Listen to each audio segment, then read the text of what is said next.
money on the track. Look, blast up, running the check up, keeping my head up. On days when I'm fed up, I stay focused.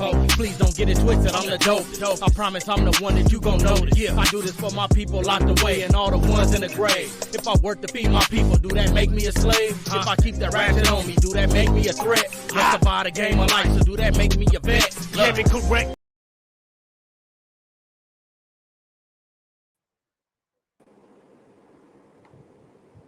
Yeah. Peace. Peace and blessings, brothers. Peace and blessings. Peace and blessings. Peace and blessings. Peace and blessings. You already know what it is, man. It's Plotting Progress Podcast. This is episode 16, man. We had 16 of them. We got a very, very special guest, man. Another brother doing this thing in Northeast Nevada. I believe it's Elko, Nevada. Yep. Doing this thing, man. Good brother, Hogg Reed. What's happening with you, bro? What's up? What's up? Thank you for having me, man. Yes, sir. Yes, sir. So Northeast Nevada, huh? Yep. So it's about an hour from the Utah border. Okay. Yep. Right That's by the what's salt up. That's flat. what's up. Yep. Yeah. I heard a lot about you from Brother Bilal, man, and I'm ready to get into this, man. But before we get started, let's go ahead and hit him with the icebreaker. Yes, sir. Who got that, DeLon? All right. Yeah, I got the icebreaker for this week, man. Usually it's some lyrics. Today I got something from a book, kind of switch it up a little bit. So extra points, man, if you get this one. So here we go. It says, see what you can do. Never mind, you can't tell one letter from another. Another mind, you were born a slave. Never mind, you lose your name. And never mind, your daddy dead. Never mind, nothing. Here, this here is what a man can do if he puts his mind to it and is back in it. Stop sniveling, they said. Stop picking around the edges of the world. Take advantage, and if you can't take advantage, take disadvantage. We live here on this planet, in this nation, in this country here, nowhere else. We got a home in this rock, don't you see? Nobody starving in my home. Nobody crying in my home. And if I got a home, you got one too. Grab it. Grab this land. Take it. Hold it, my brothers. Make it, my brothers. Shake it. Squeeze it. Turn it. Twist it. Beat it. Kick it. Kiss it. Whip it. Stomp it. Dig it. Plow it. Seed it. Reap it. Rent it. Buy it. Sell it. Own it. Build it. Multiply it. And pass it on. Can you hear me? Pass it on. Sir. So the crazy part about it is that there was a part in there. I kind of changed it up, but I guess it's worth saying that this is actually the land that's speaking. So this is the land talking to some people that are on the land at this present moment of time. So let's see if anybody want to take a stab at that. It's an author. It's a book. It's from 1977 is when the book was written. I have no idea, but it's dope.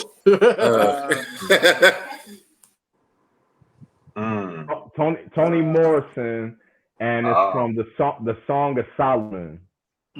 Okay. The Song of Solomon? The Song of Solomon. So full disclosure, I stole that. I didn't read that book. I got that excerpt from another book that I was reading about land and land acquisition, ownership, development, and all of that good stuff. And when I read that, I was like, damn, one day I'm going to read that on the podcast, man, for the beautiful paragraph. So yeah, that was necessary right there. That's dope. Shout out to Toni Morrison. Man, shout out to the great. A real one. A real one. That was good. So, yeah, I will definitely do the honors. I mean, Crondo did start us off, but I want to introduce my family member, Hogg Reed. I remember I was telling the brothers when you hit me up, I had to go back and tell them, like, we was going to do the podcast. And I'm telling them, like, I forgot, my cousin, he's been doing what we're trying to do for about 8 years now. And they like, man, you forgot. How you going to forget something like that? You know what I mean? But, man, and then we chopped it up since then a couple of times. And I'm just, man, congratulations on still being able to keep that going for starters. You know what I mean? And it's just amazing all the things that you've been able to do and hold it down. I remember I was telling you I was interested in doing it as well. So to come back and be able to tell you like, look, I'm doing it now. You know what I mean? that felt Yeah. good too. So man, And I when won't hold them too much longer. I want to turn it over to you. yeah, and when I seen that, y'all was making that step, man, it really made me happy, and I love seeing what you guys are doing with the community, and that's one thing that I miss, being so rural. I don't have like inner city kids to work with and things like that. So I miss those things because I did a lot of that before I ever came here, So my avenue to work with kids and the youth and stuff like that kind of went away with me being here. But I did get back into coaching and things like that so I could, kind of reach out when it's needed. But here is very, very different from where I'm from or from Phoenix, Like here, there's no poverty, you know. Elko, there's more gold that comes out of here than anywhere else in the United States. So that's what most people do here, and and that's why it's a good place. If somebody does want to work or they have good work ethic, this is a good place to be, and because you could excel really far, especially if you're doing off grid stuff or buying property, you could achieve a lot of things here because somebody could make $100,000 a year with no high school education here, you know. And the mines run 365 days a year, 24/7, So, uh, You said but the mines.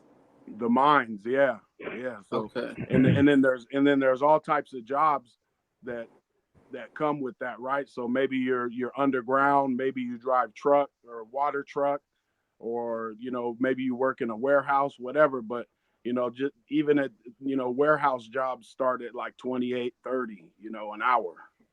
Yeah. So So definitely at least a little something to sustain you, at least keep you going and give you the opportunity to turn some other yeah, yeah. opportunities. And for me, I've never worked at the mine or anything like that. The longest I've ever had a job was a month, and I'm about to be 40 years old next month. And not to say I haven't worked, because I work for myself here. That's partially what brought me here, is to have my own business and be able to do things I couldn't do within city limits. So I guess I should backtrack and kind of start from the beginning. Yes, Um, sir. so basically, my whole life, I've always gone against the grain. There's never been a day or a time necessarily. There was times where I was changing my life, um, and I was like doing good or whatever, but I've always been rebellious. I've always been that runaway slave. If they say you can't do this or you shouldn't do this, best believe that's what I'm gonna do. And but like so many of us, I was caught up in the rat race. You know what I'm saying? And I was in the streets, and that was my life for a long time. And then I became a father. So I have three kids, 25, 19, and 18. So I became a father, and was trying to change my life and things like that. And I remember before my daughter was born, I moved out to Avondale. So I've lived in Phoenix off and on since the early '90s, And I moved to Avondale, and my cousin Tim lived next door to me. Tim Reed, rest in peace. And he was the first black man that I seen working on vehicles, building stuff. You know what I'm saying? Like I'd never seen that sort of stuff before. You know what I mean? I had really mostly been around street cats. And don't get me wrong, like, Bilal, my papa, he's a good, hardworking man. You know what I'm saying? Yes, sir. And but I didn't necessarily learn any building skills or anything like that from him or whatever. You know what I'm saying? But he taught me many things about being a man and holding down a family and things like that. But up until that point, I had never seen a black man do such things as my cousin Tim. and he had bought some property out in Arlington. I believe that's what it's called, Arlington, Arizona. And Mm. I used to go out to the I used to go out to the property with him. You know what I'm saying? And I already knew that I wanted something different because I was like homeless. Um, and sleeping in the streets, sleeping in cars, sleeping in motels, sleeping at dope spots wherever I could, because in the Bay Area it's very different than say Phoenix or something. Phoenix, 18-year-old young man, he could work at McDonald's and he could have his own place, you know because like when I lived in Phoenix in 2010, I had a place off of 24th Street in Fillmore, and I paid $250 a month for a 2-bedroom, and that was everything included. You know, and where I'm from in the Bay Area is one of the most expensive places to live in the United States. So you got people that are 40 years old and they still have roommates because you have to have first and last, and the deposit and all that type of stuff. You have to make double rent, and for a studio it's going to run you $1,500, $2,000. Somebody 18 years old can't do that. It doesn't matter your education, it doesn't matter nothing like that. And so I spend a lot of time living in the streets and things like that, and I always just wished and would daydream, man, just if I had a little piece, just if I had a little piece of property somewhere, what I'm saying, that nobody could tell me to go, or I didn't have to worry, what I'm saying. And so that was always in my heart. And as my kids started growing up and things like that, um, I I started taking them out to Lake County, and I would always, sit there and run my mouth and tell them how we're gonna have property here one day, and all that type of stuff, and tell them, things that we would do. And time goes by. Sometimes those things are just a thought. Time went by, and it was still always on my heart and mind. But I had two different. I had kids with two different women. You can't just always you not everybody's in a position to just take their children wherever they want or whatever, right? So you have different Right. things that hold you back. And again, that goes back to being careful about who you have children with and things like that too. And don't go spreading your seed just in anybody or anywhere, because those things could detour you from some major goals. So Message. what'd you say, cousin? I said message. Message. Yeah, right. So anyway, so the time comes, I'm in my late 20s, and I start doing research, and I start looking in Lake County because that's where I wanted to go. It's not far from my hometown. It's a couple hours away, but it was country, and it's beautiful out there. And so I started doing research, and I inquire about a piece of property, but then I kept running into issues of saying you can't have a camper on here. You have to have this, all the different rules and regulations. And I was like, no, that Yeah. ain't gonna work for me. And so me, I do dogs.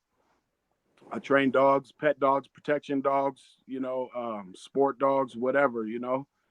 And so I needed something that would suit my needs for that, so I could have a business and make a living. you know so I kept ended up going east. I looked in Arizona at places. I looked all over, and I ended up going more east. Man, I think I would find something. I'd be like, oh, this is perfect. But then, what I'm saying, I'd read that between those fine lines, or I'd call the assessor's office and I'd ask questions, because that's very important when you're buying property. Find out what you can and can't do on it. You know what I'm saying? Because you get something, and sometimes you can't do nothing with it. And we'll go into that, because one of my pieces of property in California, I have 20 acres, and it's in the, so you got the POA, you got the HOA. So but this is the Coastal Commission, so it's like a homeowners association, but it's on the coast. And so and they're pretty Another strict. So layer.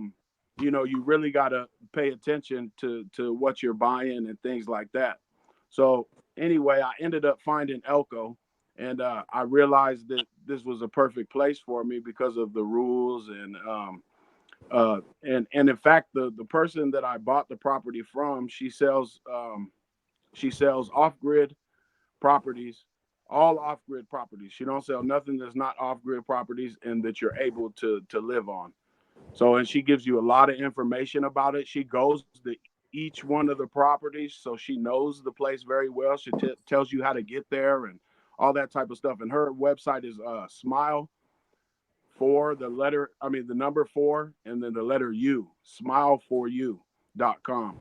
And she's a real nice woman, and she's got good deals.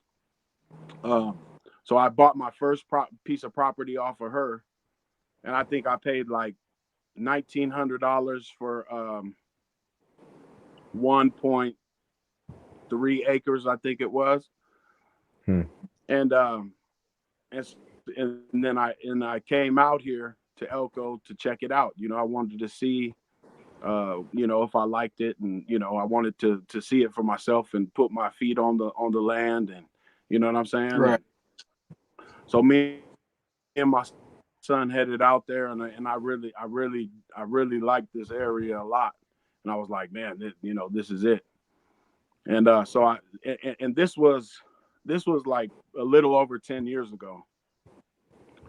And so I bought that piece of property, and then shortly after I saw another piece of property that she had for sale, and it was $4,500 for 2.6 acres, but it had water, a creek that's fed by two natural springs.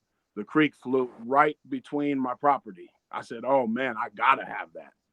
Mm-hmm. So I and the property value here is, you know, it's going up pretty fast and things like that. So I mentioned it to the lady.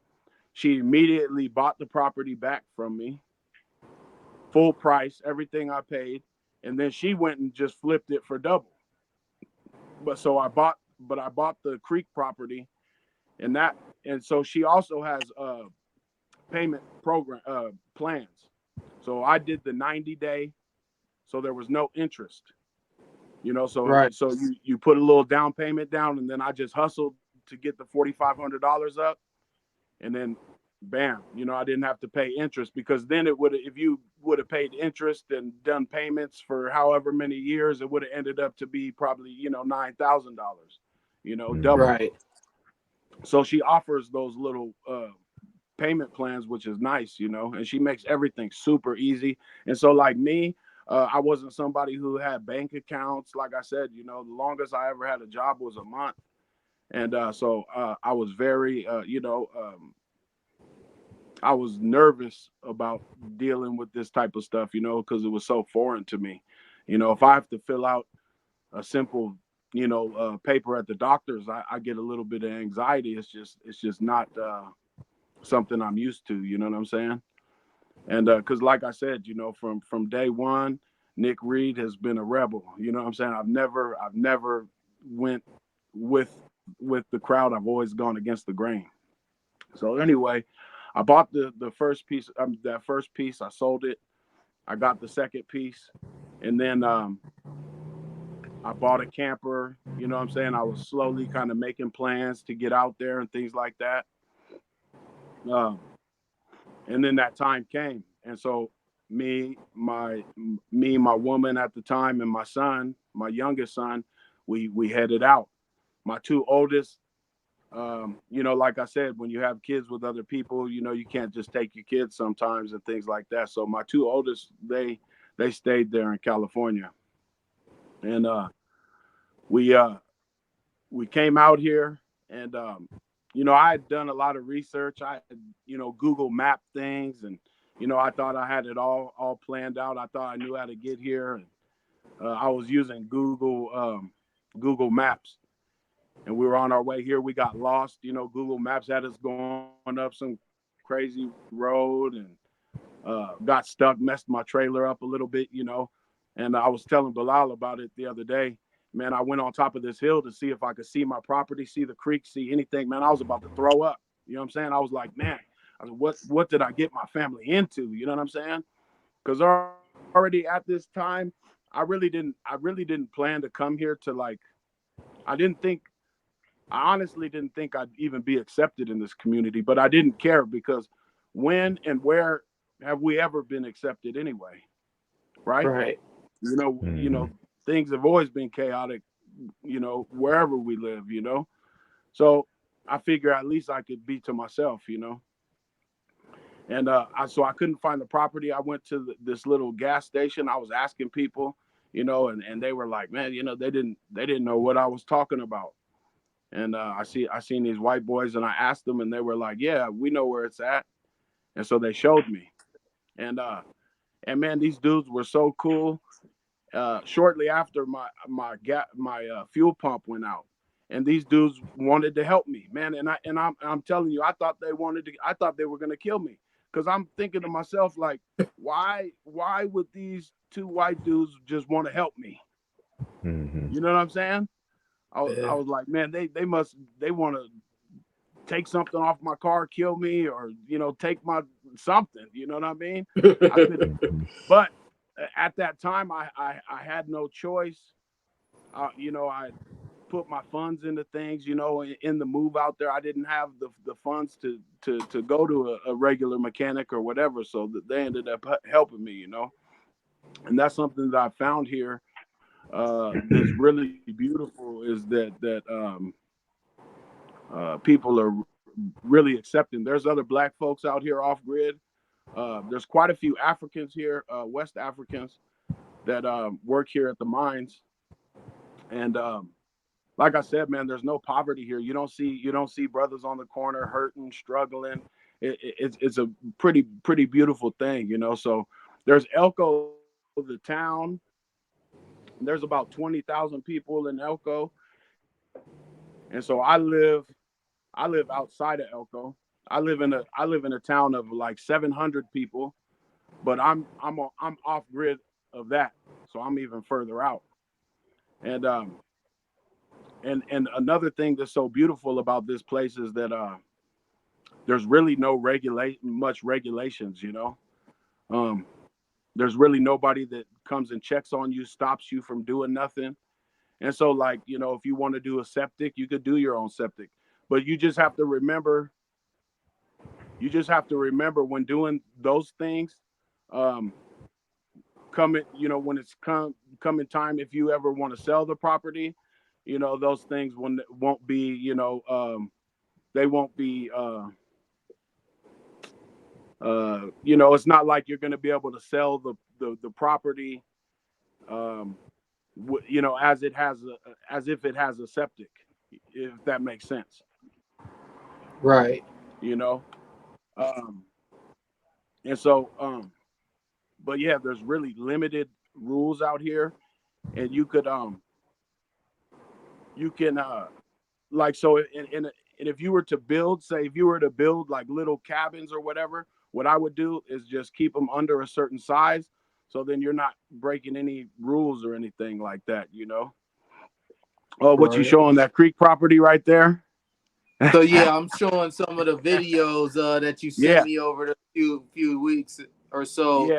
yeah. So what was that right there that we just looked at? So that was the creek property right there, Okay. and that was the creek that.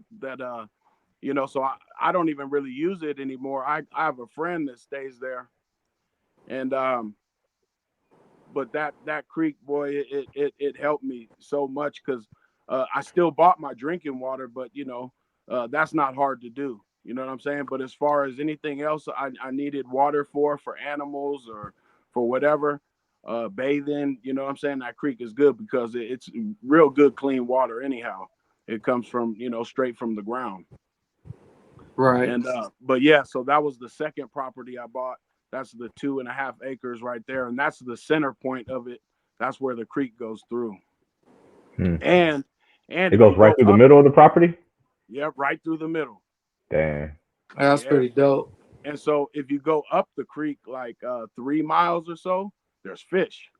not big Mm. fish, but little, probably like foot long cutthroats, and Right. so that's another beautiful thing. It's a little food source if you want to head up there, and then there's a lot of good hunting here. That's something that I recommend anybody that's going to do off grid, to put meat in their freezer to learn about hunting. And another thing is too is some of us aren't allowed to have firearms, things like that, maybe because of your past and a charge that you've got or whatever.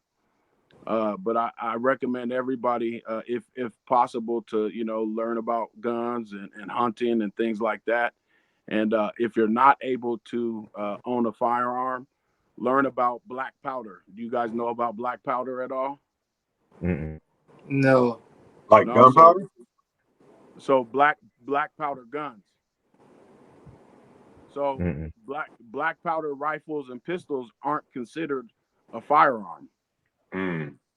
So you could still have some sort of projectile to protect yourself or hunt.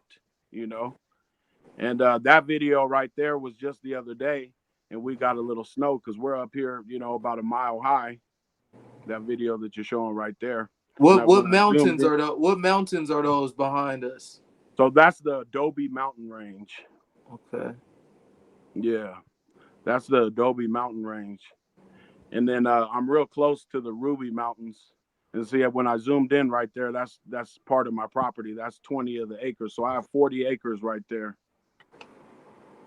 Okay, And so yeah, so let's get back to it just a little bit. So you flipped the yeah, first set, and then so how did you come into the 20 or 40 that you have now? all right. So I got that second piece of property, and then I saw the 20. So I hollered at my little cousin and seen if he wanted to hop in with me, and he did. So me and him went ahead and got that, and then there was 40 acres that became available that was connected to it. And so I tried to get the 40, but I was a little late. But there was still 20 left, so I hopped on that. Well, and I hit at some point. And that's something that you have to consider too, when going into something with somebody, whether they're family, friends, or whatever. They might back out, and they might lose hope, or what I'm saying. They might feel, well, I've been paying for this, and they don't ever come out here, so they want to stop, or whatever the case may be. So those are things to Right. take into consideration. But so yeah, I snagged those. I snagged that property. The first 20 probably like 6 months or so after I got the creek property. Mm. And So you hit the ground running I then. really didn't do anything with the 20 acres. Yeah, yeah, yeah. Because like I said, man, because of my past struggles and things like that, man, I just wanted a place to call home, and I wanted to always be able to have something for my children to come back to, no matter what they're going through in life. They got something to call their own and lay their head, be safe. You know what I'm saying? They don't gotta sell dope. They don't gotta sell their body, nothing like that. You know what I'm saying? They can Right. always come For home. sure, for You sure. know, Yeah, that's and, dope, and, man. I and just it's want to been say a slow salute. process for. Thank you. I appreciate that. I appreciate that. And it's been a slow process in some ways. I've made a lot of mistakes, because um like, so first off, when I came here, I was very angry. I was very angry. I've always kind of been an angry person. I've always dealt with you know aggression issues and things like that, because that's how you survived in my world. And then just the way things were, or the way things are, um I've always been a boisterous person and tried to speak out against those things. And so I came, like I said, I came here very angry and almost like a kid. You know what I'm saying? Like a kid in a playground. That's like I was trying to catch up for things that I never got to do. I'd always dreamed of doing, and now I have a chance of doing it. So I spent a lot of time. I spent a lot of money on on um on just like my feelings, if that makes sense. You know what I'm saying? Just to make myself feel good. And like I felt successful in those ways. You know what I'm saying? Like when I'm doing something that I've always dreamt of doing, I'm like, damn, I'm really doing this. You know what I'm saying? But looking back, there's some things that I should have, pumped the brakes on, and then I could have done them even better later. You know what I'm saying? And like, Right. there's times where I had, 25 dogs and 5 horses, and you know what I'm saying, things like that. And that's an expensive bill. That's money going out every day. You know what I'm saying?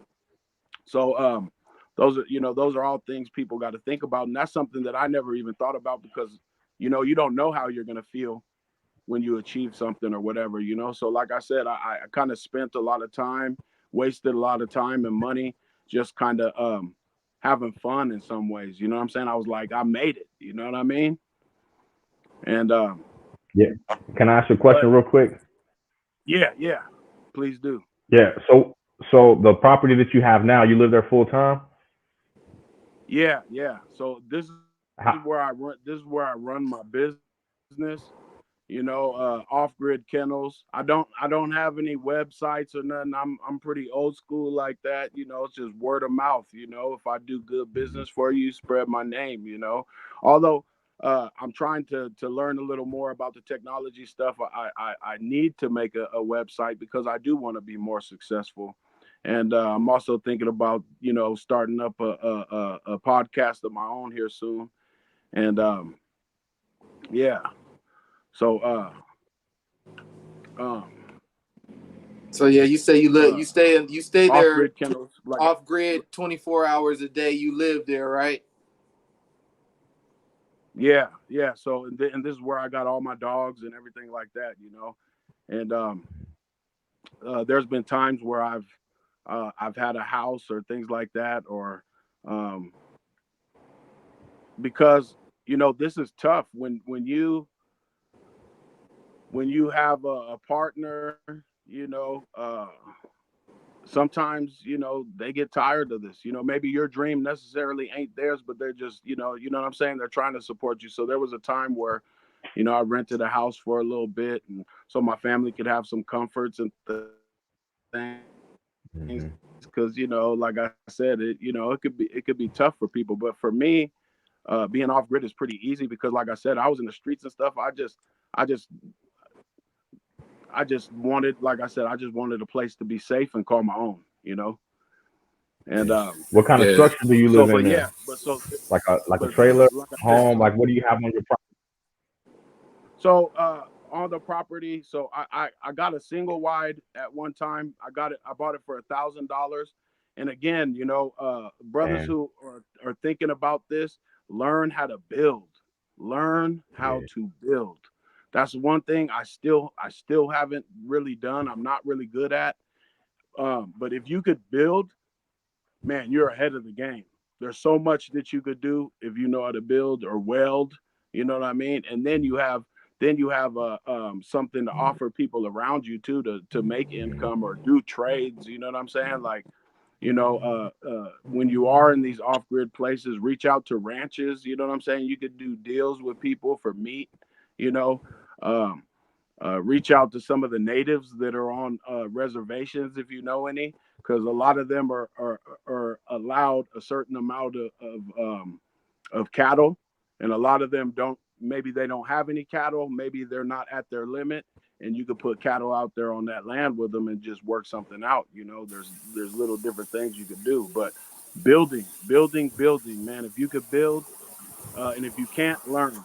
So I bought a single wide, and I wanted to turn that into my house, and I started doing repairs and stuff, and you know how those things go. You do it as you can, and you know what I'm saying. You Mm-hmm. you know you have a little bit of money, you go buy some materials and things like that. But so um, I ended up doing some repairs, but I ended up just using that for my business. So I utilize that single wide to make money, and I do dog training in it, and it's I call it the dog house. You'd have to see it, because a lot of the things that I'd say if I was talking about protection dogs would probably be Chinese to you guys. You know what I'm saying? So, but I have a single wide. I have a bus that's gutted out. You know, and I'm gonna turn that bus into living quarters. Mm-hmm. I have a bunch of campers. I have in here. You could do what you want. Nobody's gonna regulate and say, hey, you can't have this many vehicles. You can't do this or can't do that or you can't. Where's your permit for putting that single wide on there? You could do whatever you want. But so right now I'm just in a camper now. I'm here by myself, so for me that's easy. And it's not much maintenance. Um, that's just an easy way for me to live, and I have some plans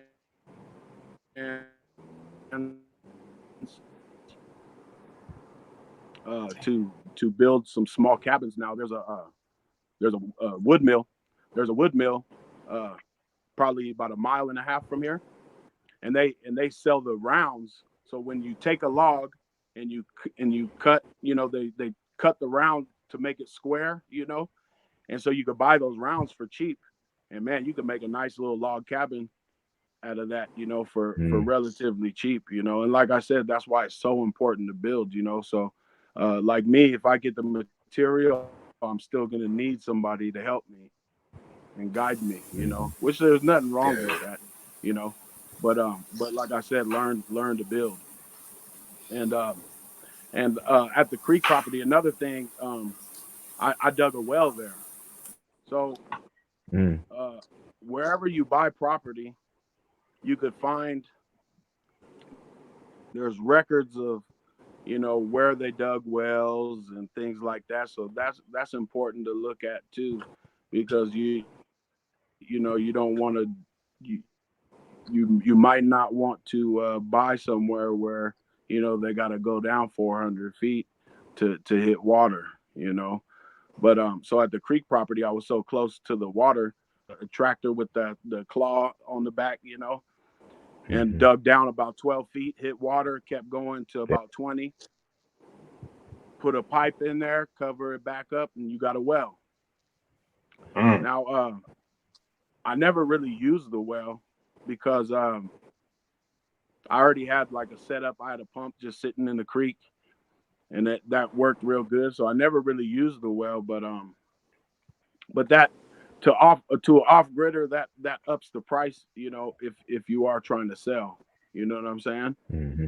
And because the off gritters, they're not going to care necessarily about permits or what's permitted or whatever. They're just going to be happy that something's there. Yeah. So um, trying to think where else to go with it. Oh, another thing that I was talking to Bilal about. You know, go out if you have a chance to go out to places. Go out to so in Nevada you can't be landlocked. There's no being landlocked here. So that's a big plus about here. And then also Nevada has more public land than any other state. It's very, very wide open. You could utilize so much of the land here. There's so many places to hunt. It's beautiful. And then Elko has the highest population of antelope too. So but a big thing, if you could get out to places and see the access. I've seen people buy property, and then man, they can't even get to it, you know. And then maybe they expended all their funds, and they can't do the road work that needs to be done, you know. Right. And then they kind of lose hope. Now Yeah, then I you, had to you go. asked out. You asked out after that. You landlocked. You asked out. Yeah, Pretty, yeah. But like I said, pretty much. luckily here that's not a thing. So but I had to do a lot of road work, put in culverts, you know. Um, I'd say if you're gonna go live out at the property, go out there after you get a bad rainstorm. Go out there, look at the roads, see okay this spot here, this turn, it gets real mucky and muddy. Mm. See where you're gonna need to drop some gravel or see where you need to put a culvert in. And you guys know what a culvert is? Mm. Yes, sir.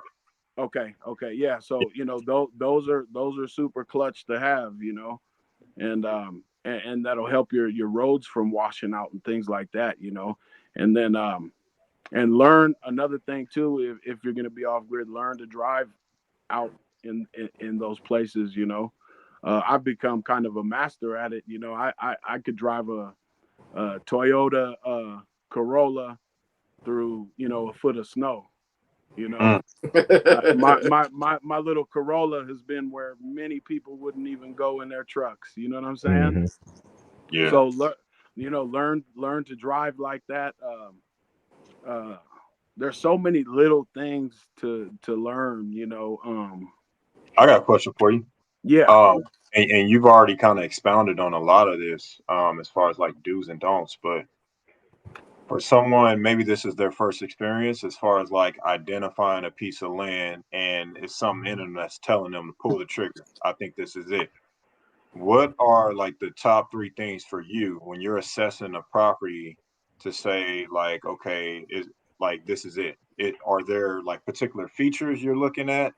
And I know you did discuss like aside from it being like landlocked, is there anything like physically that you're looking for as an indicator for like, okay, I like this because of that, or this is a turn off, can't do it, it's a no go.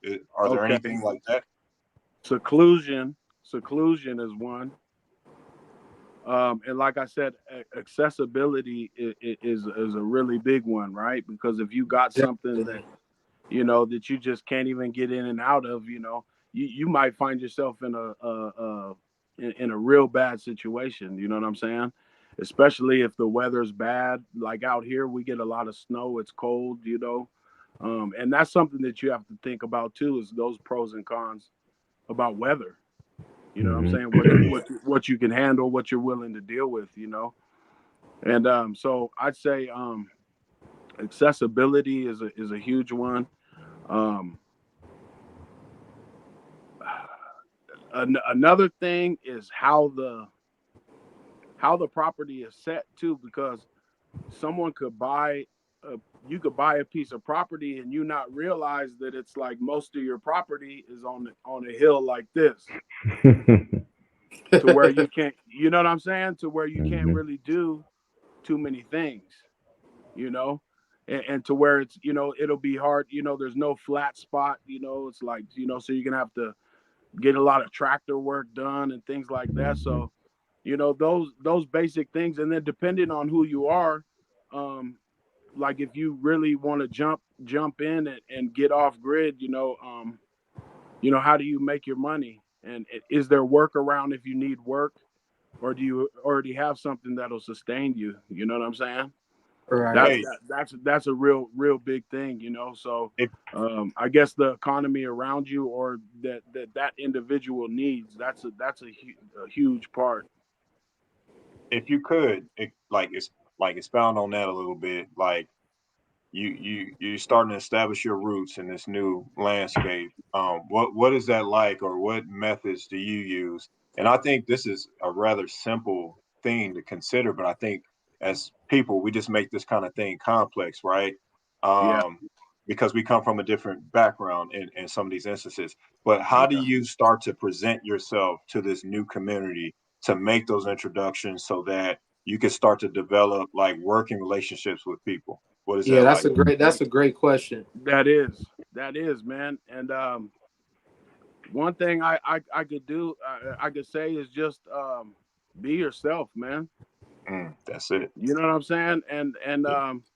whoever fucks with you is gonna, and whoever don't, fuck them. Excuse my language. Excuse my language. Word. But that's real. You know, and and I was lucky to really be accepted in this community, and it really surprises me. You know, like today, somebody posted on Facebook asking about dog training. You know what I mean? I always got people tagging me saying I'm a good person, all that. You know what I'm saying? That's a beauty. I've been embraced very well by this community. So just be yourself, be honest. You know what I'm saying? Yeah. Um, and that's it, man. That's all you could do anywhere. You know what I'm saying? Yeah, add value. Yeah, and that's a big one. Add value, right? So, building relationships with people. You know, if there's an elderly couple, you know, they need some help. Help them out. You know, and Mm-hmm. they're more likely to help you out too. Maybe they got a tractor, and so then that instead of something that would have cost you thousands and thousands of dollars, doesn't cost you anything but getting them some fuel. Mm, You know what I'm saying? So That's real. that's something that I learned here, and that I was very blessed with. You know, and again, I met people that I never thought they would even like me, but they mm. trust me inside of their home. They'll say, "Hey, if I'm not home, just go by and grab it." I'm like, "What?" That's so foreign to me. You know Yeah. what I'm Right. saying? Are you But that's sure? how a lot of these country folks are. And Right. like, What and would you like, say? What would you say been your biggest challenge so far, though? It's been that this being you've been out there like for years. Like yeah. what what So what what what, what was rock bottom like, rock bottom. or near to it? Yeah, rock bottom. So a real hard winter, no clients. Mm-hmm. You know what I'm saying? Real Oh hard shit. winter and no That's real. clients, man. Man. Yeah, and that's real. and and and you're a man, and you gotta, or whether you're a man or a woman, whatever, but you got weight on your shoulders, you got things to pay for, you got things to do, so that's really been my biggest struggle here, is just those little hard times, because nobody wants to get out and do things, with Mm-hmm. their dogs. So but then again, if somebody's not me, somebody works at the mine, somebody has a different sort of skill, they might not ever hit any time of the year where uh, their money is funny or affected. You know what I'm saying? Yeah. Yeah. So, I wanna oh my bad, I didn't mean to cut you. but I I was was just just saying that's been my biggest struggle, and then and internally, my biggest struggle has been being alone. So mm, my youngest son moved away.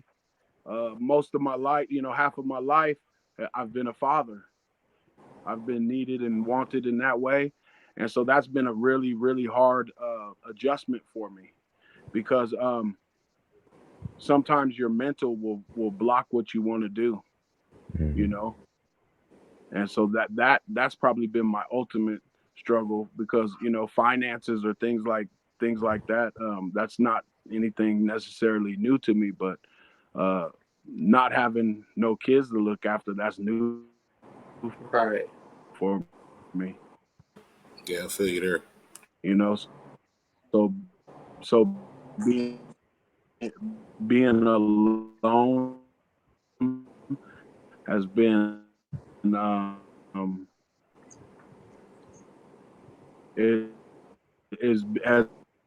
has been difficult. And there's times where I'm just like, man, I just want to retire.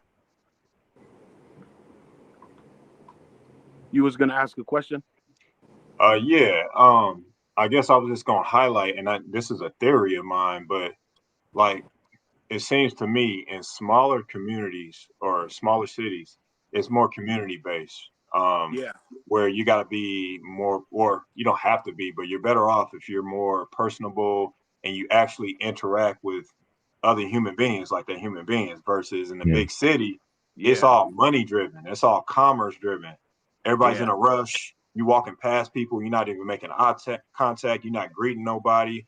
So that's where I see a lot of people losing like those interpersonal skills because in the big city, you don't really have to. You just like Yeah. You trying to get to where you're going, and in that setting, in times of like dire circumstances where we lose power or there's some kind of natural disaster, that's where you kind of see the disconnect is amplified, because now everybody's sitting around, but a lot of those skills just aren't there. Whereas you mentioned like a rough winter in a rural setting.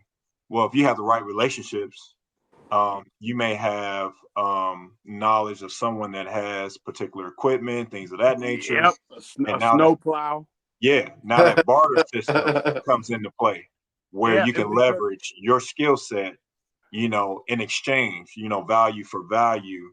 And what that does is it's not as a it I feel like the connection that you have with those individuals is not as fragile, because it's not like, oh, you ain't got no money no more, I ain't fucking with you, I don't need you. yeah, Right.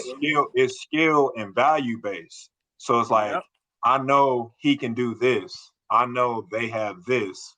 So it's a more I feel like it's just a more it's a better connection with it people is. in that It sense. is. It is. And or they say, they know they'll need help bucking hay one of these days. You know what I'm Right. saying? Or Right. they'll need help you know what I'm saying? So that's just how people do it. And that's one thing that I've seen a lot of people come and go out here, in many different ways. And that's one big mistake, that people come here and they have the city mind state, you Mm, know, Mm. and which is, which I understand, because those things are hard to shake, right? You know what I'm saying? Like, you see somebody out there in front of your property or something, and you're getting suspicious, but this person is just, they're riding with their kid in their side by side. You know mm, what I'm saying? But we're right, thinking right. the worst. You know what I'm saying? So there's a lot of adjusting to things like that. And like for me, don't ever come by my house. But like, country folks don't really know that. You know what I'm saying? Right. Country folks will just, swing by and think it's all good. You know what I'm saying? So there's little adjustments like that, and so you kind of Just find a thought I'd delicate swing way. by. Yeah, Just like that too. you find a delicate way to explain that to them, like, hey, just shoot me a call or whatever, Okay. and like Um, I got dogs out or something, so I got a good excuse. I say, I don't want you to get hurt, so make sure Right. you shoot me a call before you come, so I can make sure the dogs are up, but Yeah. there's little things like that. But that was a real good point, man. And it's important to come here with a different mind state, because like I said, I came here thinking that I'd be a hermit, you know what I'm saying? But now I've I've I've uh I've had so many I've gained so many friendships and things like that, and learned so many things, and have driven tractors and things like that that I just would never have done, before. And Yeah. I had been trying to get with like cowboys, because I want to learn about, raising beef and stuff like that, and I would always holler at people. I see, because out here is free range country, so that's something that you have to Mm, you have to think about too, is if you're willing to deal with the free range cattle. Now, and you'll want to fence them out, or maybe you don't. If you have dogs, your dogs could chase them off or whatever. Just make sure you got a handle on your dog. Um, but that's something to consider, when you're moving to places, because a lot of rural places, I'm sure Arizona has some free range country as well. So Right. that's something to consider, because that's your responsibility to keep them out. You can't complain to the ranchers or nothing like that. But I would holler at the ranchers, and I would be like, man, I don't need no money or nothing like that. Just let me come along and learn. And none of them ever gave me a shot. And then, but the natives, like I said, a lot of so out here, the natives that I grew up around were all, street cats. You know what I'm saying? I didn't really know natives that were cowboys, but out here, a lot of the natives are cowboys, and they have ranches and things like that. And so the natives let me come and start cowboying over there. So I've been learning a lot. This year I learned, what I'm saying, I was castrating bulls and stuff, or steers, young bulls. I was castrating them, and You know, I've branded and done all types of different things. You know, give them medicine and um, all types of stuff, man. And the ranchers and things like that, man, they could teach you so much. You Mm. know, and those are really good people to know because you know they have a lot of the equipment that you might need. You know, on your homestead. You know, and equipment is something that's pricey, and that's something to also think about too. So like in a place like this, there's a lot of equipment for sale at good prices. Whereas if you go somewhere else, uh, there might, you know what I'm saying? The nearest tractor to purchase might be, you know, 5 hours away. You know what I'm saying? Where here, there's a lot of, there's always equipment to buy. You know what I'm saying? And for good prices too. So those are all things that you kind of want to think about. Look at the economy. Look what goes on around. You know, before you buy a place. You know, look what holds that town up or the closest town. You know, look how people are making their money. You know what I'm saying? Those are all real important things, man. And like I said, you know, come with a different way of thinking. You know, don't have that. I mean, always keep your guard up. Always keep your guard up, but you know, let it down a little bit so then you could see what's out there. You know what I'm saying? And we've been through so much already that you know we could handle some disappointment or a little bit of whatever comes our way. You know what I'm saying? So And I had one more question for you, real quick. yeah. Do you have any alternative power sources on your property? Like I know you mentioned before you dug a well on another property. Like, do you have a well there or any solar, So I or maybe propane?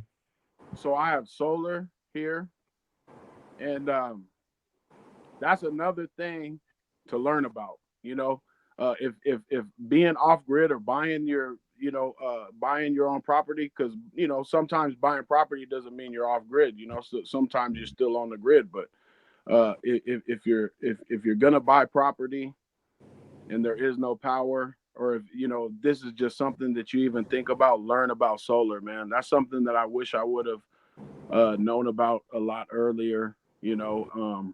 But yeah, I just have 4 solar panels connected to my trailer, and that gives me what I need, you know. And then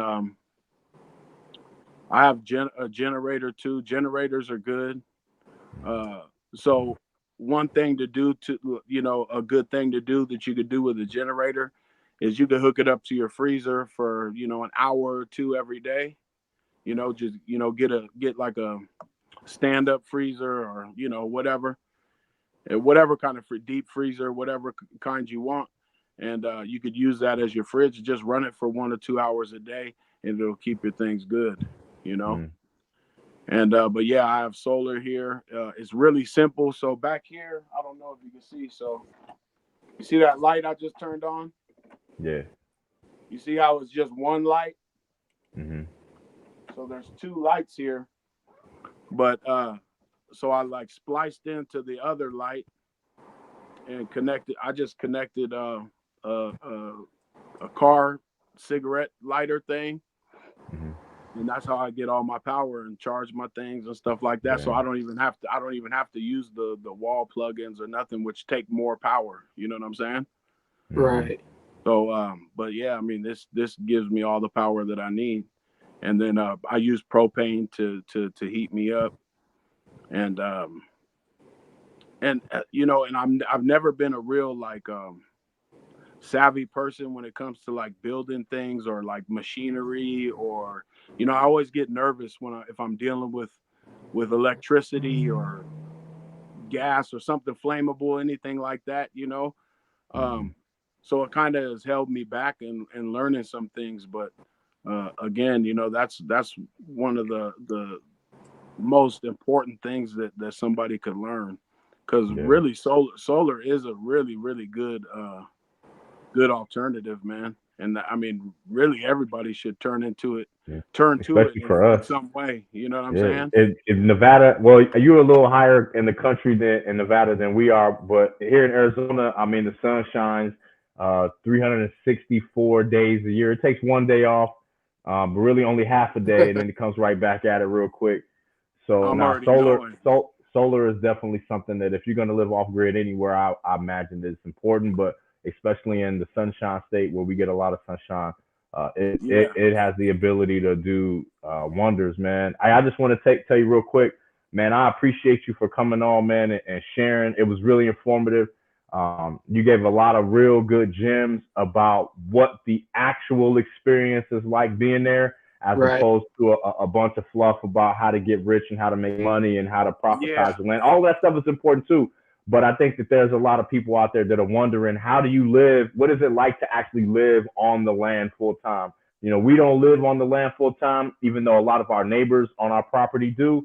But it's just good to be able to hear from somebody what it's actually like day to day. And then what are also some of the things to be looking for when you're looking to buy land, or what are some of the pros and cons or some of the pitfalls that you could possibly run into. So I don't have any more questions. I don't know if anybody else does. I know we getting close on time, but I I don't just have no wanted to personally tell questions. you thank you, fam.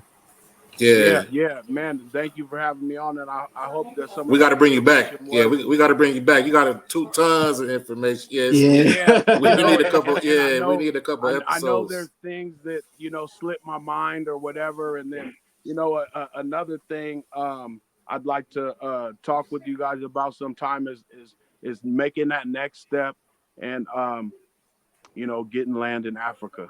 You know, Mm. Oh yeah. my cousin who started the getting the property with me, this my 40 acres here, so he owns a little piece of it.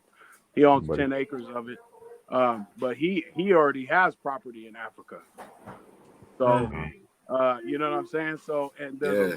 there's a lot to go with that sort of stuff too, because you got to, learn about the country. Some countries you got to be in the military. Some, you know what I'm saying? So, um, there's a lot to think about and discuss about, that journey as well.